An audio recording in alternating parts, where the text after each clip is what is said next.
काठ गोदाम roadways terminal निर्माण में देरी। एमडी रीना जोशी ने जताई नाराजगी। 1 महीने में पूरा होगा काठ गोदाम बस टर्मिनल। अधिकारियों को सख्त निर्देश। कुमाऊं को मिलेगी आधुनिक परिवहन सुविधा। काठ गोदाम टर्मिनल का निरीक्षण। 200 वाहनों की पार्किंग और 75 बसों की क्षमता वाला बनेगा नया रोडवेज हब। मार्च 2026 की डेडलाइन चूकी, अब तेजी से पूरा होगा काठ गोदाम बस टर्मिनल। उत्तराखंड परिवहन निगम की प्रबंधक निदेशक रीना जोशी ने काठ गोदाम में निर्माणाधीन रोडवेज बस टर्मिनल और वर्कशॉप का निरीक्षण किया। निरीक्षण के दौरान निर्माण कार्य की धीमी प्रगति पर उन्होंने नाराजगी जताई और अधिकारियों को कार्य में तेजी लाने के निर्देश दिए। निर्धारित समय सीमा मार्च 2026 में पूरी नहीं हो सकी है, जिसके बाद अब अगले 1 महीने के भीतर परियोजना को पूरा करने का लक्ष्य तय किया गया है। इस आधुनिक बस टर्मिनल के बनने से कुमाऊं क्षेत्र की परिवहन सुविधाओं को नई मजबूती मिलेगी। बस टर्मिनल परिसर में आधुनिक वर्कशॉप, रीजनल ऑफिस और बस संचालन से जुड़ी विभिन्न सुविधाएं विकसित की जा रही हैं।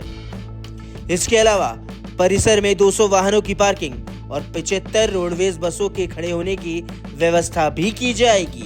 अधिकारियों का मानना है कि टर्मिनल के शुरू होने से काठ गोदाम और आसपास के क्षेत्रों में यातायात व्यवस्था अधिक सुगम होगी और यात्रियों को बेहतर सुविधा मिलेगी।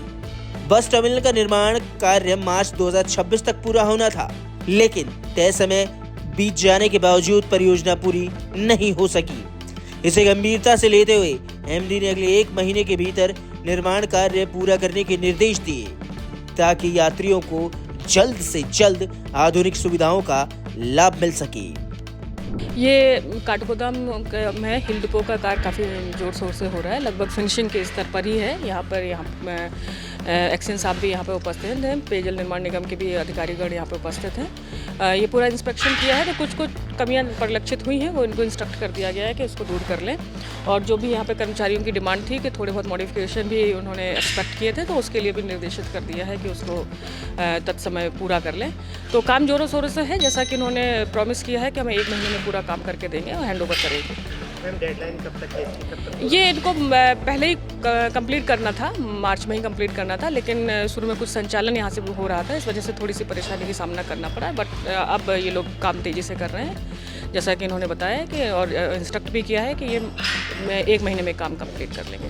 ISBT के लिए 3-4 लैंड देखी गई हैं, उसके लिए एक कमेटी बनाई है, वो तीनों लैंड का इंस्पेक्ट कर रही है। इसमें जो भी सुटेबल लैंड होगी उस पर ISBT प्रपोज कर रहे हैं। गोलापार में संचालित होने की ये नहीं कहेंगे कि गोलापार में होगा या कहाँ पे होगा। 3-4 जगह हम लोगों ने शॉर्ट लिस्ट की है, तो उस 3-4 जगह की इंस्पेक्ट करेंगे और फिर उसमें जो भी डिसाइड होगा उसके बाद शासन स्तर पर इसका निर्णय लिया जाएगा। वो प्रॉफिट पे काम करता है, जैसे हमारा लीन पीरियड होता है उसमें हमारी प्रॉफिट कम हो जाता है, और जैसे हमारा अभी जैसे 4 धाम वाला पीरियड चल रहा है, हमें इनकम मिलने लगती है, तो पूरा बैकलॉग हम कंप्लीट करते हैं। तो जैसे कर्मचारी काम कर रहे हैं, सब लोग काम कर रहे हैं और जल्दी हम सारी जो भी बैकलॉग है उसको पूरा कर लेंगे।